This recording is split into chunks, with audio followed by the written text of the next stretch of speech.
Hello and welcome to the Wait What podcast. Well, you know something, Mean Gene? The Hulkster has been saying his prayers and eating his vitamins, clanging and banging in the gym, working out those 24-inch pythons, brother. And this is 1987 Hulk Hogan, by the way, so you haven't got to worry about anything I did or said after this moment in time. Anyway, I am looking at my opponent right there, Liam. And I can tell you one thing. Liam looks like my shadow at high noon, brother. He knows that the Hulkster has got what it takes to make his back crack, his knees freeze, and his liver quiver, brother. So I've just got one question for you. What you gonna do when Hulkamania runs wild on you? Yeah!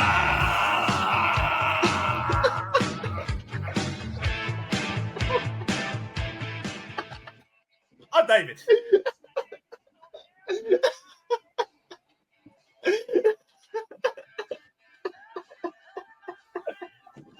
Oh my god, I'm actually crying. That is the greatest intro I've ever seen in my life. Oh my god. I won't even bring up the fact that I don't even know what Hulkamania is, but still. Oh my god. Oh my sweet fucking Jesus. Oh my Christ, what a fucking intro. My god, that was great. Wow. Oh. Anyway. I hope that's an old t-shirt. Huh? I hope that was an old t-shirt. You didn't just buy it for the purposes of tearing it. Yeah. No, it's an old t-shirt. Yeah, good. Was it gimmicked? Was that a gimmick shirt? Yeah. Yes. Yeah, I thought so. Yeah. I cut down the collar. Yeah, the little slit in the top. Yeah. Little slit down there, yeah. Yeah, there's no way I'm tearing this. I like this too much. Oh wow. I'll tell you what, if they ain't watching, they missed out. They missed out big time. Wait, we get strike for nudity. I hope not. I hope we do. I hope we do. Yeah, I'm hoping that will give you an incentive to bring this video out on time because people have got to see that. Oh, that's not just giving me incentive to get the video. Oh, he's frozen. Typical. Fucking typical. Anyway. I don't know. Are we waiting to see if he comes back or what? Yeah. But we need him for the episode. We do. Well, if you are listening to this and you are watching the video, welcome to the Wait What podcast. Please do everything that it says down below if you're watching the video. And if you're listening, at WaitWhatPodTrio on X and the Twitter. And we have a YouTube channel, which was where this is being watched. Wait What Podcast. That is our government name. Mitchell's got a trim. look at Mitchell's new hair. He's going to be checking himself out a lot in this video. Yeah, there goes Liam. Yep, he's gone. Yeah, about time. God. But yeah, Mitchell, what's it like to be handsome? It's nice, isn't it? Yeah. It's the first time in a very long time. Yeah, almost brings a tear to your eye. And Liam's back, as I was saying. Liam, what do you think of Mitchell's new haircut? He is a handsome man now, like me. He has a fucking fringe. Like, I know, it's weird. He has a hairstyle. It's crazy. Seriously, Have you noticed though? So you can tell he's got the same haircut as me because you can see he's got that receding hairline at that corner there. We've all got that. Yeah. Well, you know, right. My 30s. We are all in our 30s. Yeah. You're older than me, though, old man. Your time has come, old man. Anyway, before we get into like Rick and Morty references, August is wrestling month, I'm afraid, on this podcast. Because not only have we got SummerSlam, which is going to happen this week, we've got All In that is going to happen at Wembley at the end of the month, which Liam himself has got tickets for again for the second year in a row. So after All In, we will get another episode where we review it and get Liam's perspective on everything. And also next week's episode is going to be just myself and Liam, because the reason why Mitchell has had a trim is because he's vacationing away, so he will not be on the podcast that week. Yep, so he will not be on the podcast that week. So what we're going to do is this episode we're going to preview SummerSlam. I say what we also do is just recap everything that's happened at WWE, just WWE. We haven't touched wrestling for a while, breaking it down. Other than like little kind of like here and there comments kind of thing. So yeah, if we just concentrate on doing WWE in this episode and everything's led us to this point from WrestleMania 40, and then next week me and Liam can just do the review of SummerSlam and go fucking nuts. And then after that, just go over everything in wrestling that's going to be happening, because it'll be leading up to All In, and then at All In we'll just and don't forget Bash at Berlin as well. That's after, and then All Out is right after that. There we go. So yeah, August is wrestling month. So yeah, sorry. But if you've made it this far, you even clicked on this video, you know that. You know the drill. Yeah. So with that being said, as said, this is the SummerSlam preview and everything that has happened in SummerSlam at this point. WWE is still as hot as it was at around WrestleMania time, if not hotter, because of the amount of celebrity mainstream attention they're still getting to this day. They keep showing up on the shows and stuff. Patrick Mahomes showed up at one point. That boxer guy, that Howard guy, he showed up. WWE's ridiculously hot right now. We ended the last episode time we talked about wrestling was the Raw after WrestleMania. So thankfully, because that was pretty much just putting like the pause on a lot of the main storylines that we'll be heading into this year's WrestleMania. And we'll probably should start with some of the lesser matches that we got on the card at the moment. I've not even looked at the card. You're not looked at the card? Okay, well, there's 7 matches announced so far. We're recording this after Raw. We could have waited till after SmackDown, but then the likelihood of getting that episode out and then before SummerSlam is just non-existent. We're doing it because I'm lazy. Simple as that. Yeah. So we'll do the matches that are announced so far. There are 7 of them. So if we start with the Intercontinental title match, which is Sami Zayn versus Bron Breakker. Now, to lead to this point, Sami Zayn won the title at WrestleMania from Gunther in one of the best matches at WrestleMania. Yeah. And then proceeded to go straight into a feud with Chad Gable. You remember? Yep. I remember. Oh, I remember. Chad Gable was babyface back then and turned heel in a pretty crazy way, because he in Quebec, Montreal, where Sammy is from, after having a fantastic hometown entrance where he's going through all the crowd and stuff, he proceeds to wrestle Chad Gable and wins, and then Gable attacks Zayn in front of his wife, put him in an ankle lock through the ropes and stuff like that in the big image, and proceeds to start to bully the Alpha Academy. Everyone gets a lot of sympathy for Otis building up. And he feuds with Gable for a little bit over consecutive pay-per-views and retains both times. Once in a triple threat match with Bronson Reed, and the other time just a straight singles match with Chad Gable in Saudi Arabia, I believe it was.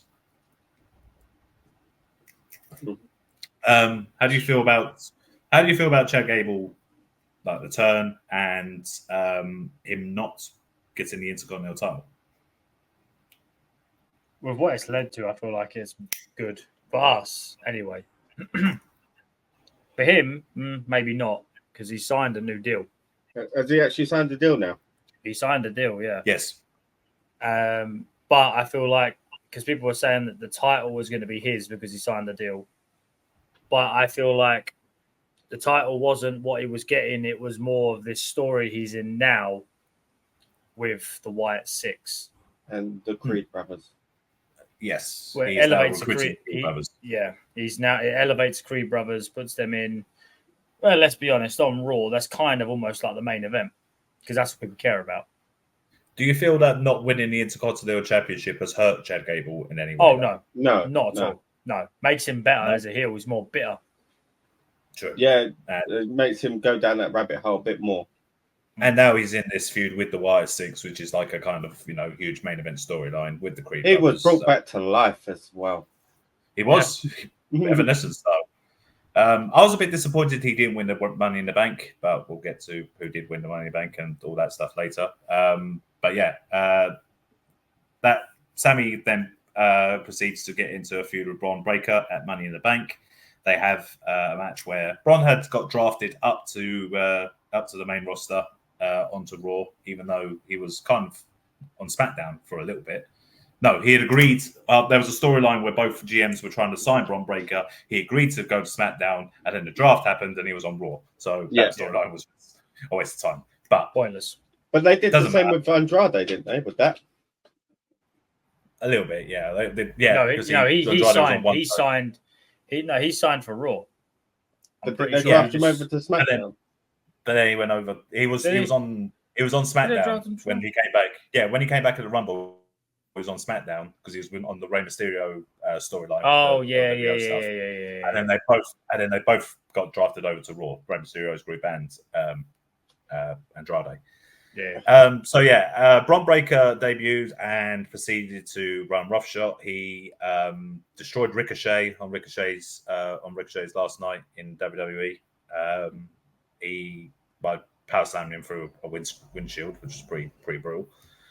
And he had he was having a little thing with him and Ludwig Kaiser as well, and Sammy and Sheamus. It looked like it was going to be some kind of like multi-man kind of thing going into Money in the Bank, but then Kaiser got injured. Sheamus got taken away from that situation, and he just went straight for a singles match. And that led to Sammy beating Braun in their first match, which was a surprise to many. I think me and you both thought that Braun was going to win that match. Yeah. But they decided to hold off, build up the storyline of Sammy being able to take on, being a formidable opponent himself, not be underestimated and stuff. And now we're led to this moment where Braun is now not going to underestimate Sammy, and he's going to take him on a much larger stage. And yeah, that's Sami Zayn versus Braun Breaker. Me and Liam are going to do a little kind of predictions contest that we're going to follow up on next week. So who have you got to win this match? Can I just put my prediction in? Yeah, of course. I reckon Sami Zayn's going to win it again. Because then Sami Zayn wins it, and then loses it on the third one. Okay. Hold off until the following pay-per-view, yeah? Yeah. Maybe in yeah. some kind of So it makes it look like he can't beat Sammy, and then they keep that feud going for a little bit longer. But depends on how they want Sammy to go heading forward. See, it's not a bad idea. I feel like Breaker wins this time. Because they're gonna, it'll be clean. It'll be clean. It will go for like 20 minutes, half hour, easy. But I feel like Breaker wins because I see a feud with him and Ilya Dragunov for that title. Okay, yeah. That's what I see. Sounds and good. You've mentioned it before. Sammy's been teaming with Jay recently, helping him out a bit. You saying about them going for the tag titles, it'd be the perfect transition. Breaker is a formidable opponent for him to lose to. Doesn't hurt Sammy at all. Yeah, SummerSlam's a big show.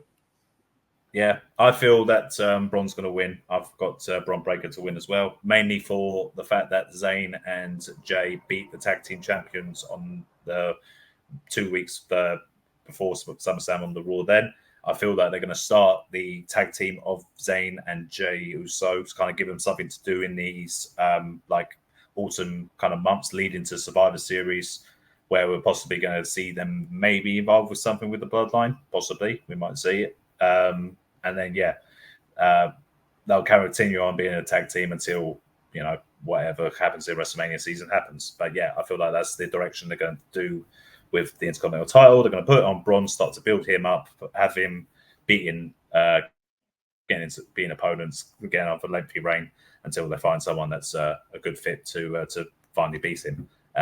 Well, let's say putting Zayn into that other tag team with Jay and making a storyline for them. So yeah, okay, yeah, pretty straightforward on that one. The next one we're going to discuss, is Logan Paul versus LA Knight for the US title.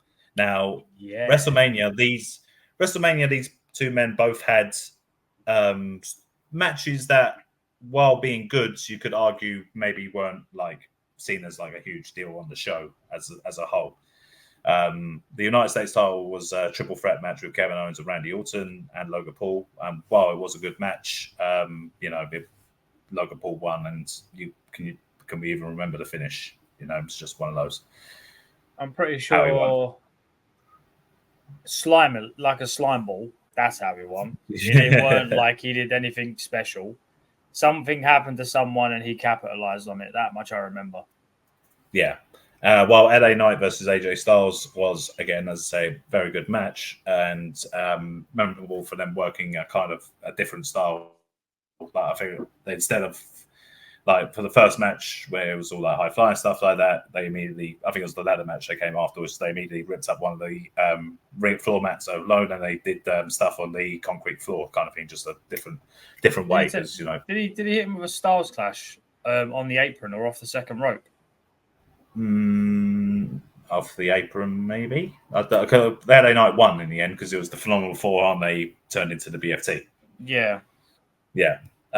So after, honestly, like I kind of felt like LA Knight versus Logan Paul should have happened at WrestleMania rather than the matches they actually ended up in. But we're here at this point now at SummerSlam. They're both. It's at SummerSlam. It's in Cleveland.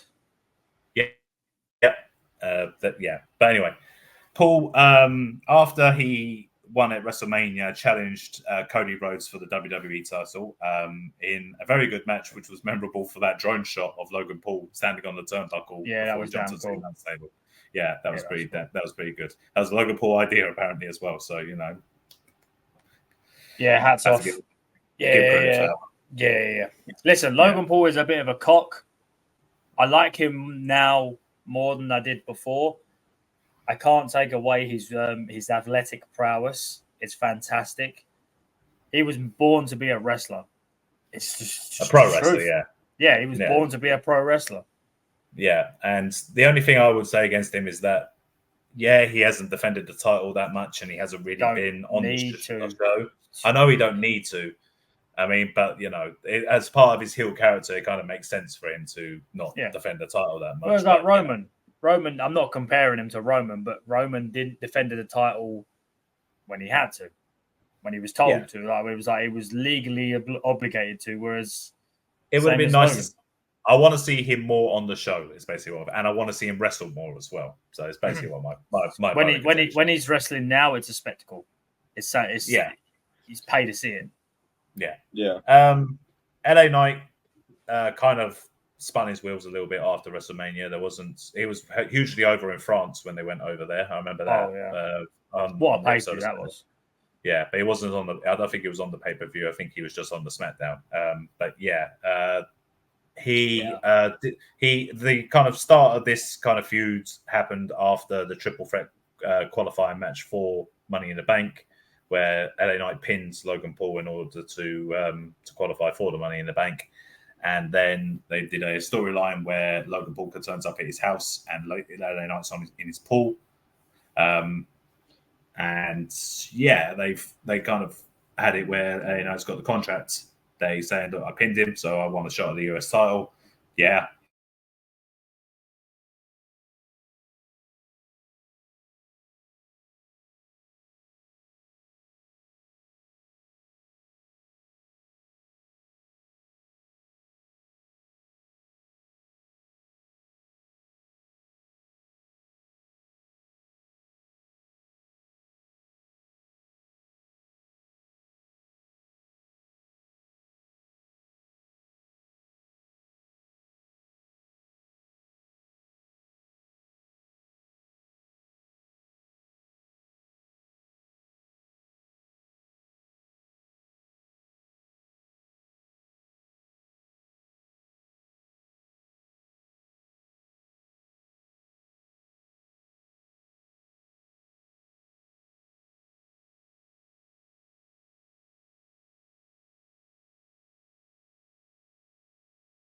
So Logan Paul and LA Knight have a bit of a promo battle back and forth. Logan calls LA, what was it?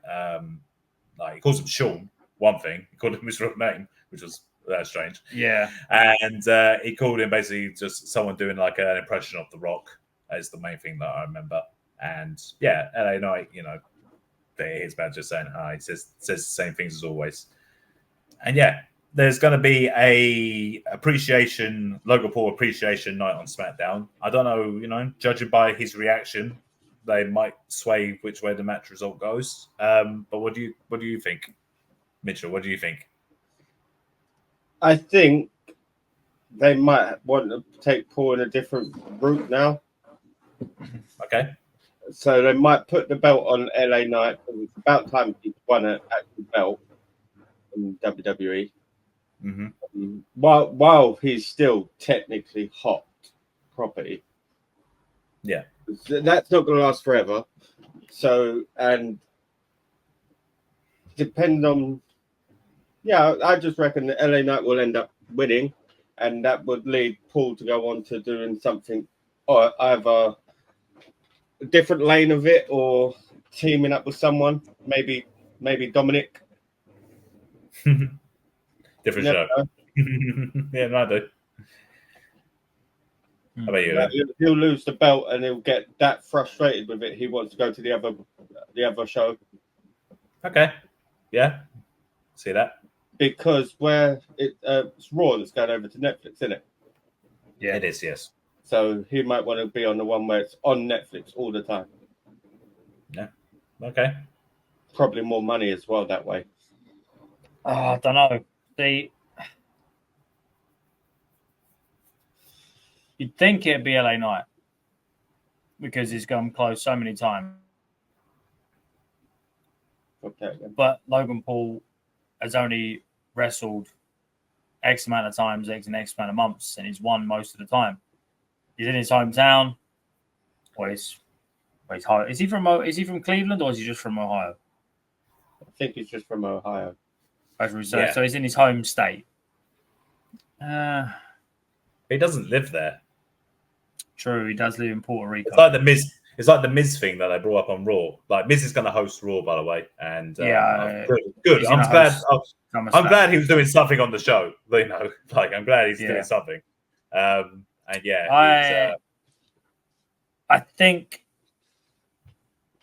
think Knight wins. Finally. Okay, Finally. Okay. But I mean, that's me going with what I want. So if it turns out that it's Logan Paul, then it's not a bad decision. Either one is money. I'm going to say LA Knight as well. I just feel like if they don't put the belt on Knight at this point, it is going to start to have a kind of effect on him. So yeah, I feel like it's the right time to do it. And yeah, like Mitchell says, if we could start moving Paul onto something else, what I'd like to see is Paul to just commit 6-7 months, if he can, to just turning up on TVs weekly and wrestling weekly to kind of prove the thing that Cody said, that you'll never get this while you're not here full time kind of thing if you don't commit to it fully. So that's what I kind of want to see. Because as I said, Logan Paul is so good, the character is so good, he brings so many eyes to the product that having him around and him getting better at it and making it believable that he could be world champion one day. I know he's had a couple of shots already, but we never really thought he was going to win. But if we could start getting to that point where we actually think, it might happen. Yeah. Okay, so next match I want to discuss is the first women's title match, and it is Bayley versus Nia Jax. So Bayley won the title at SmackDown, and then proceeded to get into a triple threat feud with Naomi and Tiffany Stratton. It's Tiffy time. And France, they fucking loved her in that triple threat match. But they love Bayley and they love Tiffany Stratton. The crowd in France was so good. And Bayley retained. She has had a couple of basically singles feuds that have kind of resulted in title defenses. against the likes of Tiffany and who else did she face? She faced someone in Money in the Bank, didn't she? She must have, because then the crowd would have been chanting, "Hey Bailey, hey Bailey." I don't think she was at Money in the Bank. I got to just have a quick search. I don't remember. Money in the Bank. Here we go. It's obviously Nia's Queen in a Ring. Yeah, I'm pretty sure Nia had a match with Rhea, didn't she? Oh, no. At Money in the Bank. No, that was no. that was the other one. That was the Australia. Yeah. Clash of the Castle, was it? Maybe. I don't think she's pay-per-viewed. She has. So after that France one,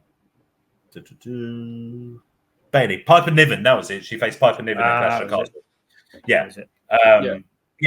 So there was so there's been some heavy defenses. She's been built up as a strong champion. Everyone loves Bailey, and so yeah, the title change has worked. She's seen as like the top star on SmackDown, and they have built Nia Jax to be a formidable opponent for her.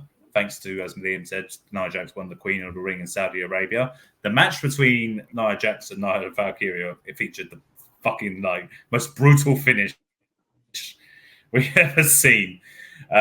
Which Nia Valkyria must have been fine afterwards, but it didn't look good. If you watch it again, the finish of that Queen of the Ring match, just watch Corey in the background just go mental. He just stands up from his annihilator she hits her with is absolutely fucking brutal. Yeah, and Nia Jax has improved a lot in the ring, and she has, I can't say that she's improved as well on the microphone because I don't think she's a good promo. Nia Jax. She needs a mouthpiece. She's a typical heavy, needs a mouthpiece. Yeah. Well, yeah, if Tiffany Stratton and her is going to be a thing, then having Tiffany do all the talking is probably the right way to go about it. But I wasn't mad about her being Queen of the Ring. I think that's a good gimmick for her, just to make it a bit different. And yeah, her and Bailey obviously have history, and they've touched on that in this feud.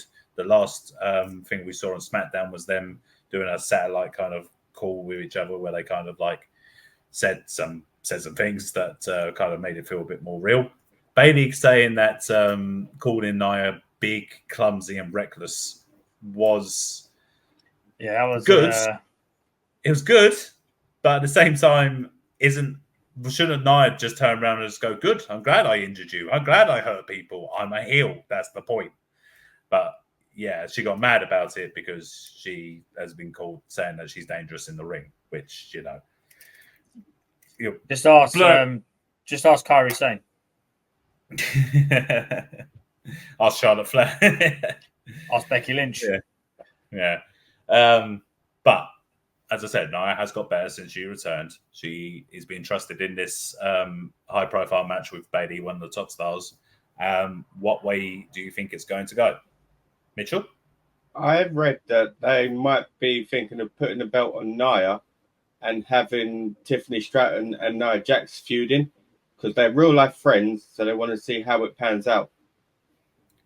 That'd be tough because I don't think the crowd's going to naturally cheer for. I don't want that to work. I don't want that to be because the crowd would have. If they tried pushing Nia as a babyface against Tiffany Stratton, then the crowd would be heavily behind Tiffany Stratton as a heel. Because they're already behind her as a heel anyway. So they'd have to turn her babyface, but at the same time not change her character because that is what people love about her. Yeah, character that she, center of the universe stuff. I would rather see a Bailey versus Tiffany Stratton match rather than the Nia Jax Tiffany Stratton. Well, there's always the risk of the cash in as well, of course. Yeah. So you saying that? I think Bailey wins. Just Tiffany cashes in. Ooh.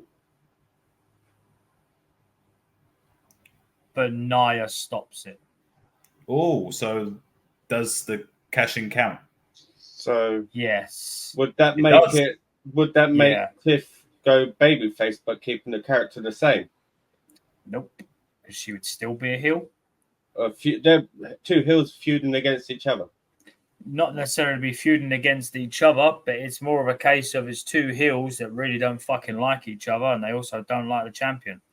Because if you do it that It's way, more of a friend of my friend, and then it was the enemy of my enemy is my friend. That sort of. That's what I think. I mean, Bailey retains. Yep. And then Tiffany cashes in, and it fails. Cashes in, and it fails because of Nia. Because of Nia. That all has to be correct, by the way, because if it's not, you don't get a point. Okay. I know. All right. I'm going for it. If I'm gonna go for it, I'm gonna go for it. I'm gonna go for a Nia Jax victory. I'm gonna have. See, that was the easy one. I was just like, nah. I feel like they might not do it the simple way. Or as what Liam was saying, Nia Jax victory, and then Tiffy comes out and cashes in straight away. I say Nia Jax cashes in. Nia Jax wins, and beats Bailey for the title. Tiffany Stratton comes out to congratulate Nia Jax, teases cashing in, but doesn't, because Nia Jax is obviously not strong. It doesn't make sense for her to do so. So yeah, I'm going to say Jax wins, but they're going to start teasing a little thing with Tiffany, like wanting to cash in on Nia, but Nia's too strong and she doesn't feel it's the right time to.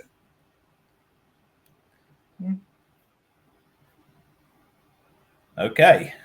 So the next match we're going to go to is the World Heavyweight title match between Damian Priest and Gunther. Now, Damian Priest won the title at WrestleMania after cashing in his Money in the Bank. He proceeded to have his first title defense against Jey Uso in a pretty good match. I think I remember it. Obviously, the crowd was hot throughout, so every match seemed fantastic. It was a pretty, true.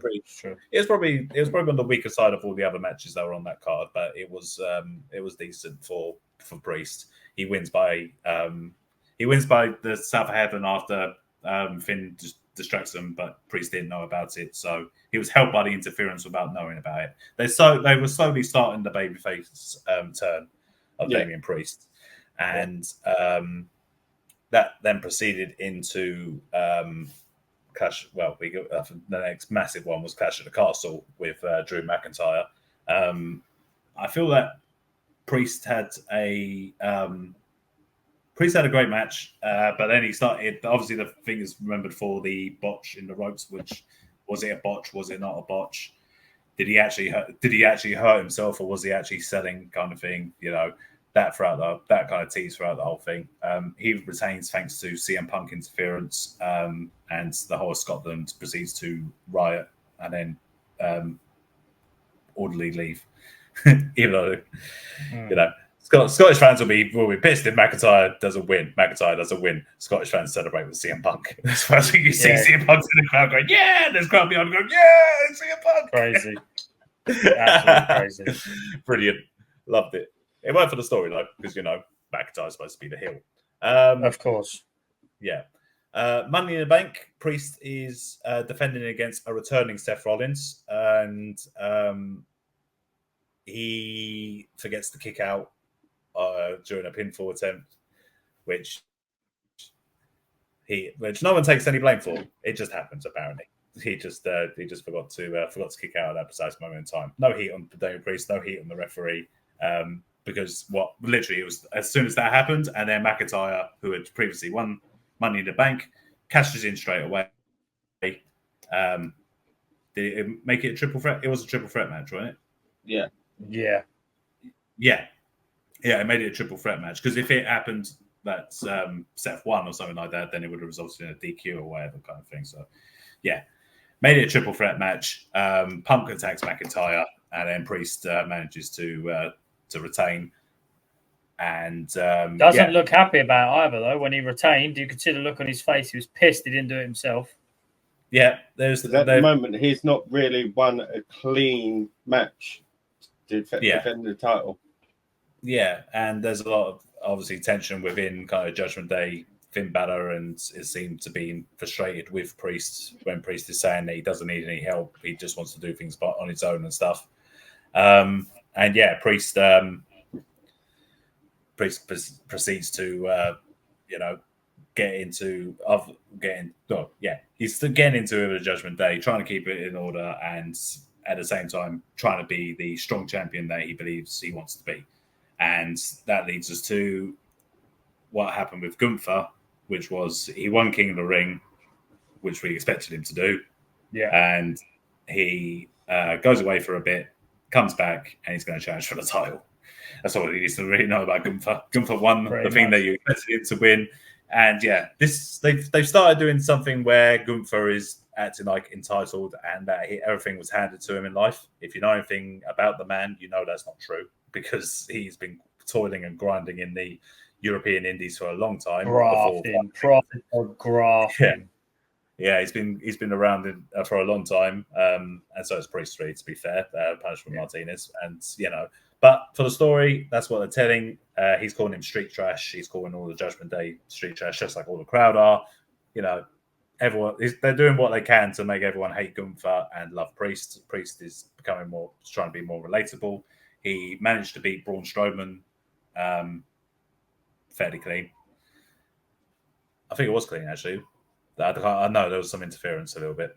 Yeah, there wasn't that. No. Yeah, but again, not his fault. It's led to this match. Who do you think is going to win? I think Damian Priest's going to win with the interference of the Judgment Day, and then Priest will turn on the Judgment Day. It's like, why can't you let me win the match on my own? Every single time I'm in a match, you always interfere. So he turns on. And this will be the point where you'll see him distance himself more away from the Judgment Day because he's pissed off with them. Okay. What do you mean, Liam? Finn Balor will be the one that gets us out of heaven. Gunther wins. Yeah, Liam's going for the Gunther. Down to Balor. Balor's going to cost him that title. Okay. They've been teasing it for so long. Okay. Okay. I've got I can't remember. I've got Gunther to win. Pretty much what you said. I think they're going to start doing the breakup of the Judgment Day with Priest, and there's going to be Balor that costs him. So Gunther's going to go on to start his world title reign, which lasts for 1,000 reigns. Sorry. For minimal. Do you think he holds it as long as? Do you think he holds it as long as he does the IC? No. Maybe. No, I don't think he will. If he wins it, I don't think he will. I reckon he holds that. He hold it for about maybe 2 pay-per-views. Oh, 2? Yeah. Yeah, he wins 2 pay-per-views. That's like a 2-month reign. Exactly. Could drop it to Punk, Rollins, or McIntyre. Never know. It'd be longer than Kofi. Kofi was a long time. He just lost the title.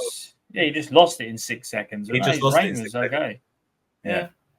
I'm going to say that I think he holds it longer than Rollins did, but defends it less because people aren't worthy.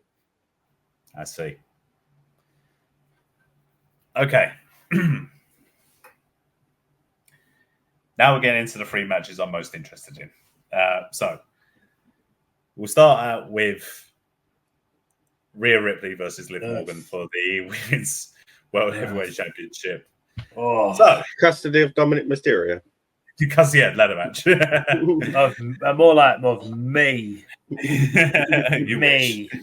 So recapping this story, Rhea Ripley beat Becky Lynch at WrestleMania, and then the next night is injured from a backstage attack by Liv Morgan, and then proceeds to be out for 3 months. Liv Morgan proceeds to start flirting with Dominic Mysterio. Dominic Mysterio inadvertently helps Liv Morgan win the World Heavyweight Championship against Becky Lynch at King of the Ring and Queen of the Ring. And then proceeds to keep on the flirtation stuff with Dominic Mysterio. They're getting compromising positions before they're interrupted. That happens quite a lot. She bestows gifts on Dominic Mysterio. Nuggies is mentioned a number of times, which is fucking brilliant. I love the Nuggies stuff. That's because he only eats chicken tenders and nuggies. And Nuggies, yes. She calls him Daddy Dom. It's terrible. It's disgusting. It shouldn't be on TV.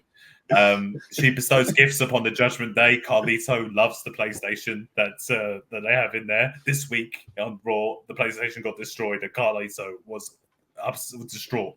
He was absolutely. Who destroyed it? We don't know, but we assume it's Liv. We assume it's Liv. So no more 2K24 in the back.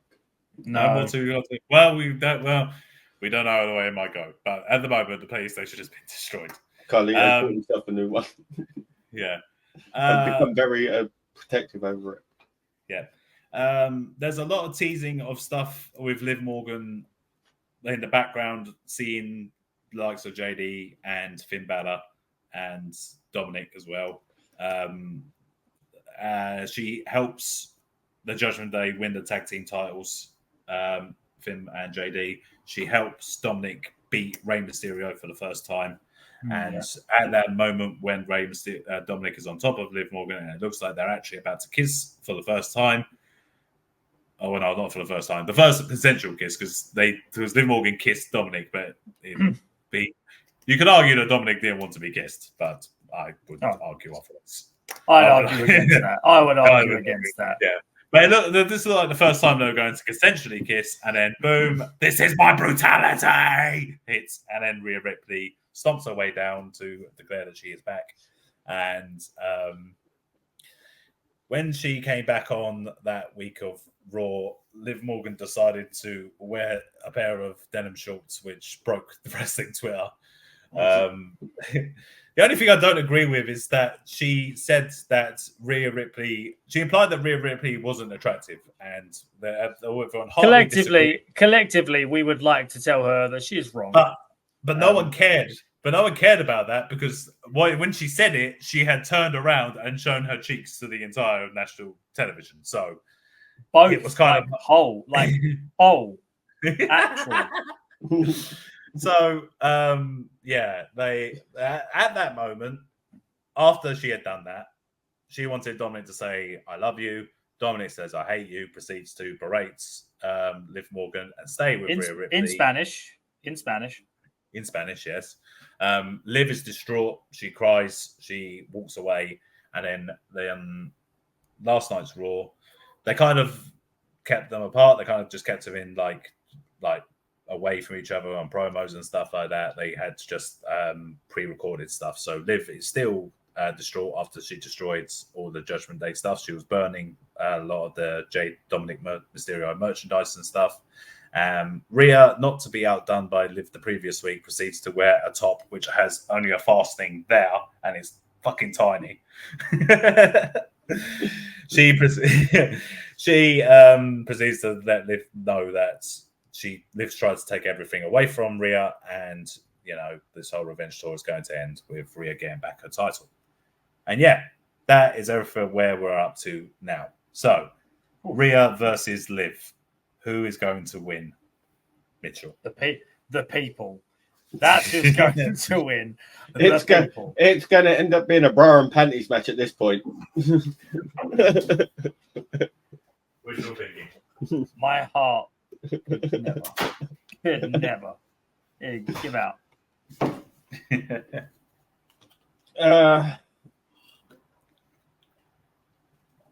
I say Liv will win, but only because Dominic tries to interfere. Okay. So did Dominic try to interfere and intentionally help Liv or accidentally help Liv? No, accidentally help Liv. He'll come out to try and help Rhea, but then causes Rhea to lose. Okay. Because then SummerSlam could be the start of the end of Judgment Day as we know it. Triple H does like his long drawn out build, so that is a possibility. He does. Mm-hmm. What do you think, Lynn? Liv wins. Dominic turns intentionally. Dom turns. So you're having Dom. And then plays tonsil hockey with Liv Morgan on the ramp. We're talking Are Jericho. you talking what you want to see? We're talking Jericho, Christian, and Strish. That's what we're Trish. talking. Because Triple H So does love a rehash. Okay, that probably does make sense. Does that happen before or after the Priest Gunther Balor turn? Sure. After. I feel like that match would be on after. Yeah. Is there like a thing of Rhea being like yelling at Balor and like maybe her head's out of the game a little bit when she goes into facing Liv? Probably yelling at Priest for attacking Balor. That's it. I think Balor's the reason Liam Priest loses. Yeah, Liam has Balor to beat. To cost Balor's Priest. going to be the one to cost him. Maybe she says, "What's wrong with you?" Da da da da da da da. She goes in. Dom comes out. Da da da da da da.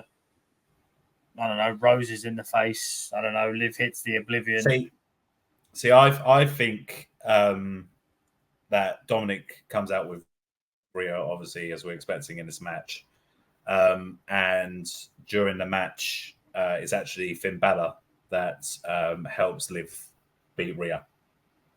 Yeah, I feel like Balor will be the one that Balor and Liv will be the couple kind of thing, and Dominic Mysterio is actually staying loyal to Rhea Ripley, and they have it that way. So Balor's going to be a busy boy. Balor does it to repay Liv because she helped them win the title, so he's helping her to regain her title. Yeah. I'm having Balor helping Liv. The only problem that I've got on that though is that I've also got Balor to kind of like help Gunther. So Balor's going to be a busy boy. Indeed. So I don't know what order that's going to go in. JD comes out for one of them. Yeah, but he's more of a pawn. He's a pawn. Balor's the mastermind. Yeah, because I feel like the new group will be Liv, Balor, JD, Carlito, and possibly a new member that will come in as well. Logan Paul. I really hope it's truth. Logan Paul. I really hope it's truth. Yeah, and then we'll build up to like Rhea and Priest kind of like being like together as like a babyface unit against this Judgment Day. And Truth would just keep doing that to Balor, being like, yeah, too sweet, and he'd be like, "What we doing here? Go away." That's all we want. Because I feel like if it's Dominic who turns with Liv and they start doing those mixed tag matches with Priest and Rhea versus Dominic and Liv, it's a mismatch. It's too OP. Whereas if you're Balor turning then against Dominic Mysterio, they need to keep the shit out of Dominic Mysterio. Can you turn Dom babyface? I think you can. I'm not saying that it's going to be easy. I'm not going to say it's going to happen instantly. I was going to say I think the easiest it will involve is for Rhea to break Dom's heart, but that's never going to. That won't happen anyway. It would never turn Dom babyface. No, it would have to involve like Finn Balor just beating the living shit out of Dominic Mysterio, like to an uncomfortable level backstage or something like that, in order to start like Dominic Mysterio's like babyface. We're talking he needs to get busted open, beat his dad down as well. Hospital treatment kind of thing. It's going to be out for a couple of months, away. He needs to go away and come back. Yeah, exactly. Shave his head. Order to start any kind of babyface thing. Bring back the mask. But then after saying that, do I want to see Dominic Mysterio as a babyface? Not really. No. I think he's far more entertaining as a heel. So, I don't even like my position. Oh yeah. Obviously, I hate Dominic Mysterio for being involved in this storyline. He's one lucky man. Okay. The next one is CM Punk versus Drew McIntyre with Seth Rollins as special guest referee. I'm going to have to take a drink for this one. Shit has hit the fucking fan. So everything happened on WrestleMania that we already went through, and the Raw after WrestleMania, where CM Punk went to cost Drew McIntyre again for a shot at the title. CM Punk is hurt, and so we're still waiting for him to be cleared. But he still shows up on Raw to infuriate Drew McIntyre, wind him up about the fact that Drew, he's been costing Drew matches, making his life a living hell like CM Punk said he would do. Drew gets the shot at Clash of the Castle. CM Punk runs out as a fake official and only counts to 2. He costs him the Money in the Bank cash in as well after Drew McIntyre wins at Money in the Bank. Before he done that, when CM Punk was in Chicago, Drew McIntyre beat the living shit out of CM Punk and bloodied up in Chicago as revenge for what he did at Clash of the Castle. And took the bracelet. Where he took the bracelet. CM Punk's finally cleared. Seth Rollins got involved because during the Money in the Bank cash-in, Seth Rollins had the stipulation that he could not challenge for the world title while Priest was champion. They decided to drop that stipulation the night afterwards, pretty much. But because they were going to do this special referee angle, and I guess they didn't want to have like a reason that Seth Rollins would have to hold against CM Punk going into this match. They wanted to make Seth Rollins seem as impartial and neutral as possible, as proved on Raw, where he says that he hates each man equally. He just wants to see them fight. And he will count to 1,000 if he needs to. Yeah, he gave the referees instructions and pretty much said that this is going to be loose, fast and loose with the rules. This will probably be a hardcore match to kind of like help, I suppose, CM Punk not have to kind of like work so hard on the street fight vibes. Yeah, probably unsanctioned match is what we initially said could happen if they wasn't going to get cleared. Before we get into all that, Drew McIntyre has been the funniest fucking guy on Twitter. Like, it is ridiculous. And I know he's working with CM Punk with his tweets kind of thing. The one he said about the name on the shirt, when he quoted the CM Punk thing saying that he never put another man's name on a shirt. He goes, that aged about as well as, hey, Cal Cabana, how you doing? That was brilliant. And I was just like, well, surely CM Punk got mad at the Elite for anything to do with Colt Cabana, and now he's just like thrown it into the storyline of the Twitter. And then that's probably because he can bash up the Elite. He can't bash up McIntyre. Maybe, but also he's working with WWE and not working with AEW, so that kind of makes a little bit of difference. Drew McIntyre posted a picture of himself and Jack Perry. I want to know how that picture came about. I want to know if they informed Jack Perry that they were going to do that. I want to know if they contacted the Elite to say so they can meet up. Did they just happen to be in the same place at the same time? Did they know where they were going to be so that Drew would just turn up and just go, "Hey, I know you." Like, there's a lot of questions. Yeah, there's a lot.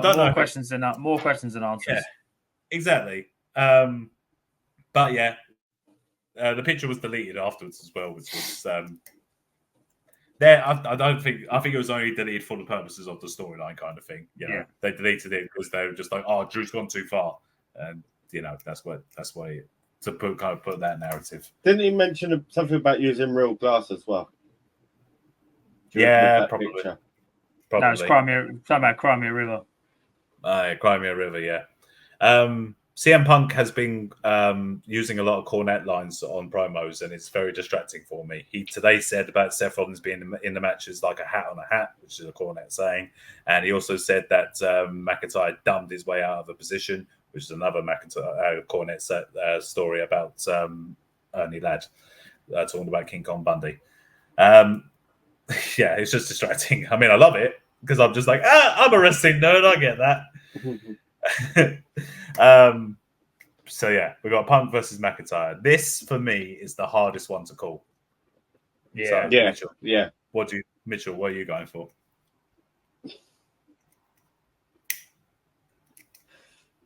I don't. There's a possibility that neither of them win.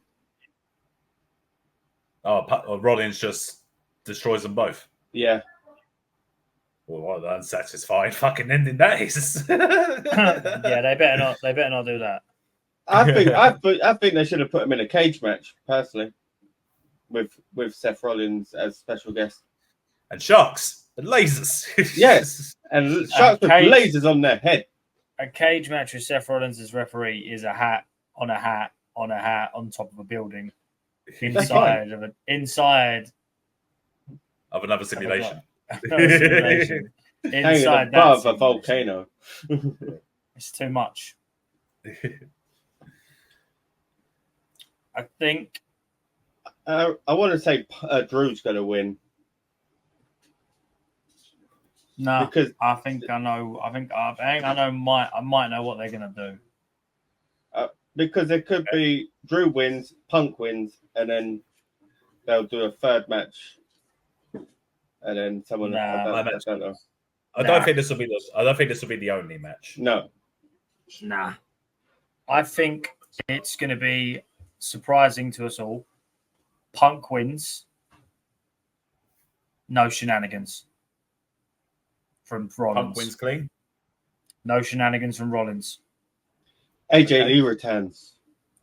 But it'll be a case of, it will be, like we said, it will be a case of as Punk is pinning McIntyre, him and Rollins are eye to eye when he goes the one. Bret Hart SummerSlam Night 7 finish, yeah. Yeah, but no like super kick that hits McIntyre. I feel like they take a piece of that away because it's too obvious. I feel like it is just too obvious. So maybe they have Punk like being dominant at the end kind of thing, like destroying McIntyre, maybe like 2 or 3 go to sleeps in a row just to send a statement to Rollins, and then he pins him while eyeballing just Rollins. Staring at him at one. And it'll be a slight it won't be like a 1, 2, 3. It'll be a 1, 2, 3. You know, like when they drag it, there you can see he's looking at him dead in the eye. And then Punk blows him a kiss. It wouldn't surprise me if he did. So yeah, dominant Punk, yeah, you're going for. Yeah. Well, not necessarily. I say dominant Punk. That match is at back and forth. That match is back. I feel like what's going to happen. That match is back and forth, back and forth, back and forth. Rollins is taking a bump. I reckon he's taking a Claymore and maybe like a head kick from Punk. All right. Because you can't be put out. You can't and then accidentally get the second referee in. Nah, they won't do that. You can't accidentally give someone a go to sleep. Do you know what I mean? You can't accidentally do it, and Punk doesn't really have moves like that. Whereas Claymore, he goes to hit Punk. Maybe. That's what I'm saying. One of Punk's head kicks. Okay. He ducks, it hits Rollins, but Rollins is taking a bump. Okay. I reckon Drew's going to win on this one. I feel that Drew has taken a lot of losses thanks to Punk. And I feel that the Punk loss will come as a result of Seth Rollins. And Seth Rollins is going to start feuding with Punk. I don't know where that leads. I feel like Punk feud will be finished after this then. It has been going on since WrestleMania, and it has only been one match. So I feel like maybe there'll be a Seth Drew temporary kind of alliance against Punk, which will result in more McIntyre match, another McIntyre match, and then eventually a Rollins feud. I feel like the three is gonna stay. Rollins cost Punk again in another match, and then that's when it's like yes. Well, yeah, either that or like Punk. Rollins costs Punk the match against McIntyre.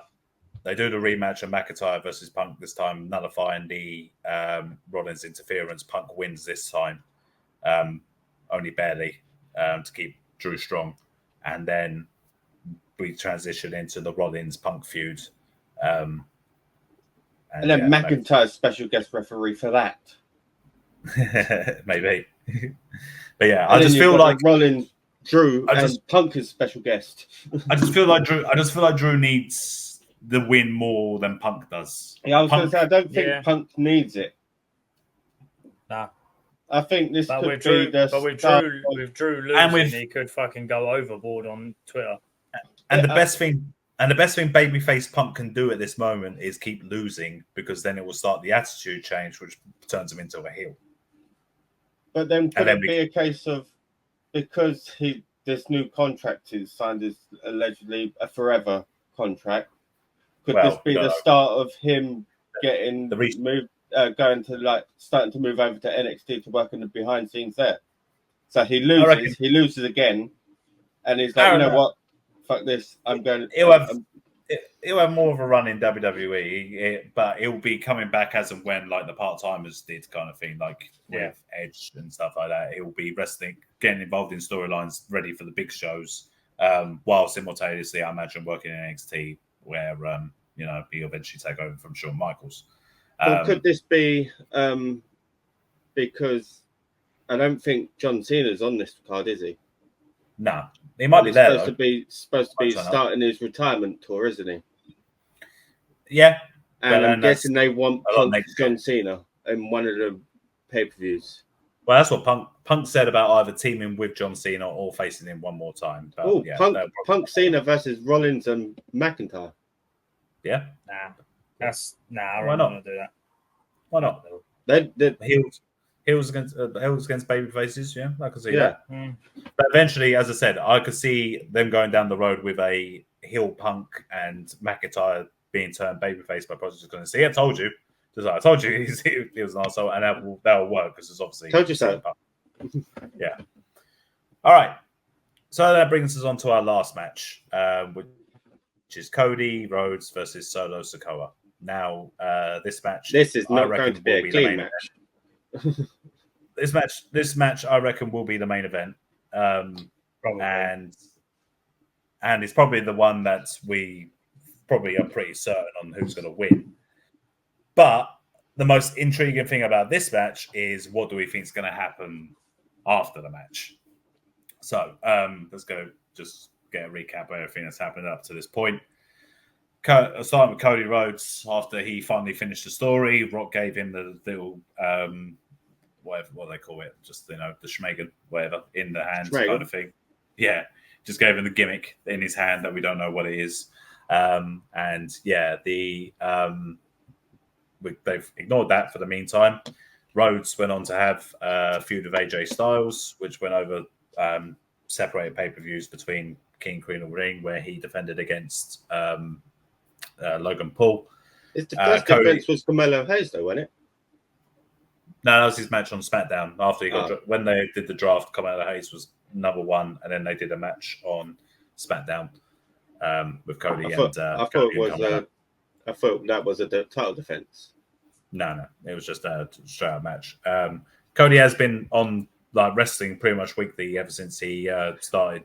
Ever since he's won the title, he's been appearing pretty much every week and wrestling either a tag or singles quite often as well. At Money in the Bank, he after they did the Clash of the Castle match with AJ Styles, they started the feud with the Bloodline, Kevin Owens, Randy Orton, and Cody. Solo Sikoa. Well, the Bloodline, after WrestleMania, we don't know what's happened to Roman Reigns. All we know is Jimmy Uso, Paul Heyman, and Solo Sikoa, the three of them, with no power. They got nothing to they got nothing. They go out to the ring, and Solo proceeds to attack Jimmy Uso and put him out of commission, and he's injured thanks to a new member of the Bloodline, Tama Tonga, coming in. Paul Heyman is shots because he was saying Tama Tonga is a dangerous man, too dangerous for the Bloodline. They proceed to have a tag team match with Randy Orton and Kevin Owens in France at Backlash, and that brings the debut of Tonga Loa, who comes in and doesn't pull someone out of the ring. They have a free... No, sorry. Then they have the Clash of the Castle thing, and we see the newest member of the Bloodline, which is Jacob Fatu. We've been waiting a while for the debut of Mr. Jacob Fatu, and what a fucking debut and what a fucking run he's had so far. He proceeds to make his pay-per-view debut in the six-man tag match against Cody, Randy, and Kevin Owens. looks brilliant in the match and helps his team get the win. He holds up Cody for Solo to deliver the spike so that Cody gets pinned by Solo, thus giving us this title match happening at SummerSlam. I have to give a lot of credit to Solo Sikoa because he didn't have a match at WrestleMania. He wasn't like a main focus of anything really. He completely destroyed John Cena in a match. But other than that, he hasn't really wrestled a lot since WrestleMania. He has mainly just been doing character promo stuff, and he found shoes. I feel like he's excelled at this. I feel like even though Jacob Fatu has come in and we're all going, wow, Jacob Fatu, so Solo Sikoa is still shown to be the leader and everything. And we've got to mention, obviously, that after Jacob Fatu debuted, they were going to acknowledge Solo Sikoa as the tribal chief and give him the Favaloa. Yeah, I think that's cool. Yeah. Paul Heyman refuses to acknowledge him as tribal chief, which gives a massive pop. And the Bloodline attack. You are not my tribal chief. Yeah. Paul Heyman deserves an Oscar, by the way. Deserves an Oscar. Well, for not going to sleep and not shaving and stuff like that, but looking disheveled week by week, it was good. It was good. And they put him through the table, and we haven't seen Paul Heyman or Jimmy Uso or Roman Reigns. Yeah, we haven't seen any of them.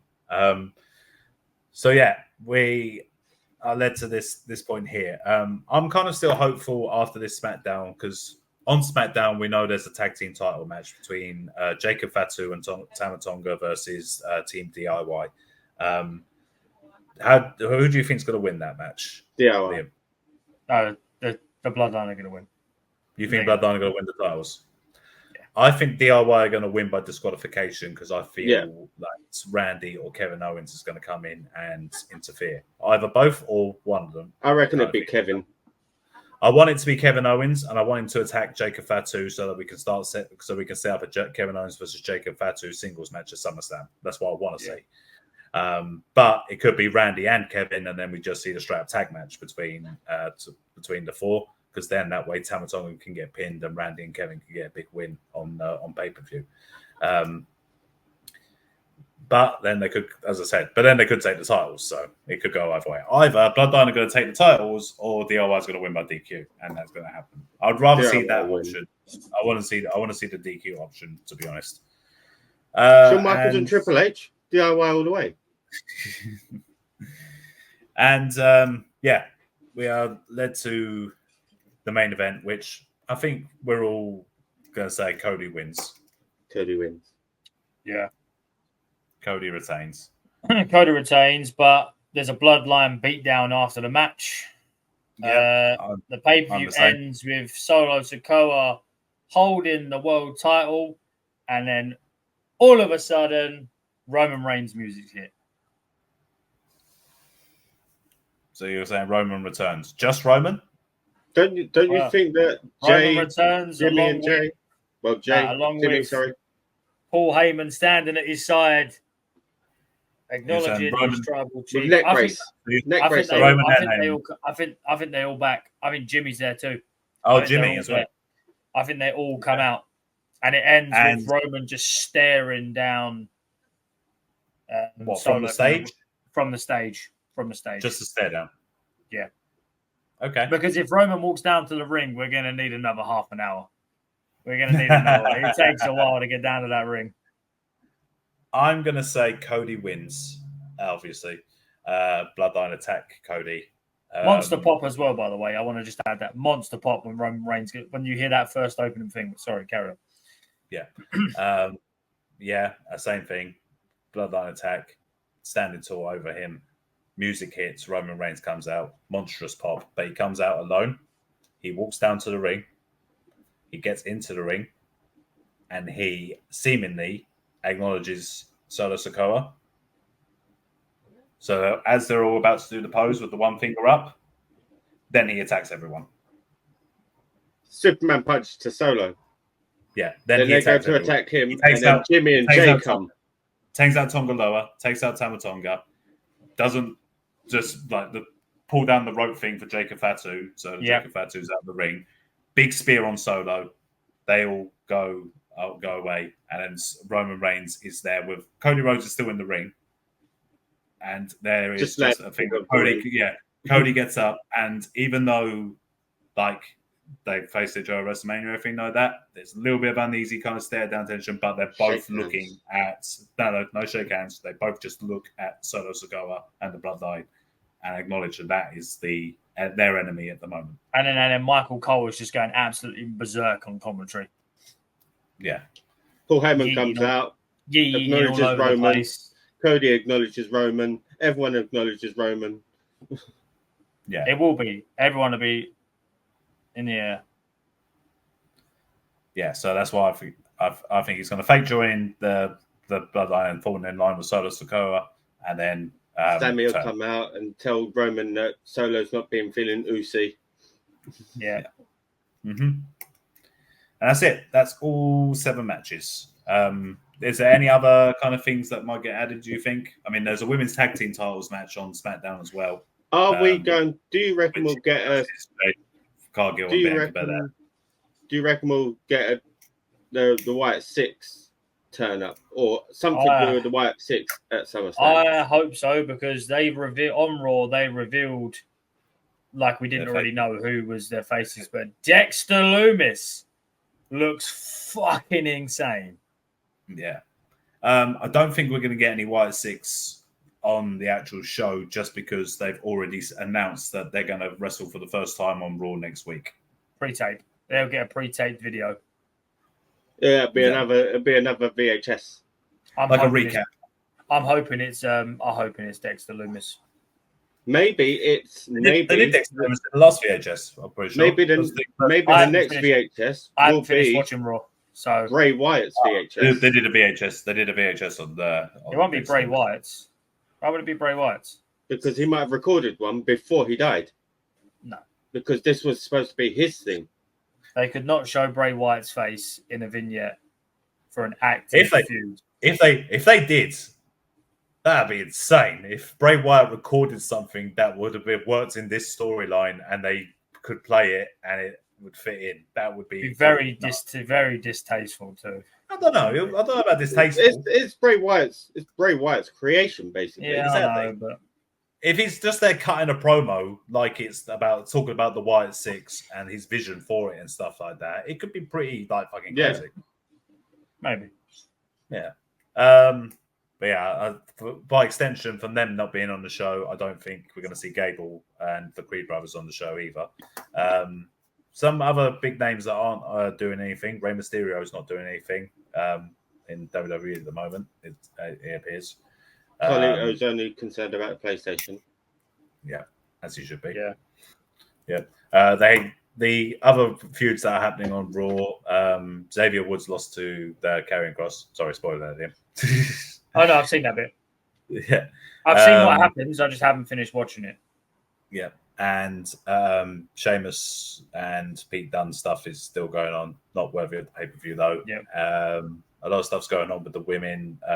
Lesbian Shield are running roughshod, but we saw the return of Damage Control. Who are seemingly babyface now. Yep. Io Sky hit a moonsault off of the turnbuckle, and I felt bad for Sonya Deville because she got full foot to the face, it looked like. But, you know, that's at least, you know, that was kind of like they've been beating the shit out of the Cowie girls and Lyra Valkyria and Selena Vega. So, you know, there's been a lot that's so it's good that they've got some women to go against them now. Yeah. Over on SmackDown, the stuff that they haven't deemed worthy for the pay-per-view, it seems, I guess. We are going to get a Pat McAfee versus Dominic Mysterio match. The winner gets the yeet hand. Nah. That's Raw anyway. No. We're going to definitely get one because apparently Pat McAfee's leaving again, ain't he? Because the college football's college football's on a Friday. Oh, okay. The Austin Theory, Grayson Waller stuff hasn't resulted in them breaking up yet. Just Austin Theory getting knocked out. Yeah. I don't think any of those two can go solo. That's the issue at the moment. They're not over one. Like one of them not more over than the other. But they're both heels. One's not Yeah. going to turn babyface. Yeah.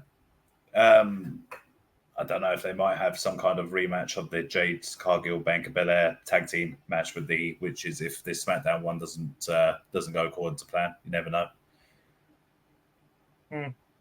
A lot of the AEW tribalist trolls are complaining about SummerSlam not featuring any Black pro wrestlers at the moment. Oh God, I'm not even getting into that. Because Swerve Strickland's a African American world champion, so therefore, therefore they're superior. Right. They got him, and they got Sasha Banks, and they got the Acclaims. All this came about because MVP said that Triple H didn't want to bring about the Hurt Business, and now because of that statement, now Triple H apparently hates black people. So, if he hated black people, he would have brought Brock Lesnar back. Well, there is talk about that as well. The only way that's going to happen is if the lawyers say yes, though. So, and I don't see him returning in this. Nope. No. But yeah, that is everything in the preview of SummerSlam. Everything in WWE so far. Thank God we're not talking about other wrestling. We'll save that for next week's episode, which probably is going to go about 2.5 hours. You didn't mention anything about WrestleMania coming to London. That's because it's not. Yeah. They gave Sadiq Khan the smallest belt, the little child belt. Yeah, it's real funny. They might as well put what's face on it. Yeah. Next week we're going to do SummerSlam review, and then we're going to do NXT, and then we're going to do TNA because we believe, and then we're going to do New Japan, and then we're going to do Ring of Honor, then we're going to do AEW because then they'll be at the end to wrap us up into everything. And then the following week, because I watched Slammiversary, and I want to talk about it. I might have to get my Nana shirt out for that one if that's a big one. Yeah. Well, wrap us up, Liam. Well, if you've not enjoyed the wrestling, you're in the wrong fucking place, and it's too late for it now. But there will be more, plenty more. Don't worry, we'll break it up somehow. If you want to find an episode that's not about wrestling, good luck. But they're all available on all podcasting platforms. Use our government name to find us. It'll be Wait What, a trio of nonsense. You can find us on X and Instagram at WaitWhatPodTrio, TikTok at the Wait What Podcast, and YouTube Wait What Podcast. Thanks a lot, guys. Keep on trucking and enjoy SummerSlam. Enjoy wrestling SummerSlam. Enjoy WrestleSlam.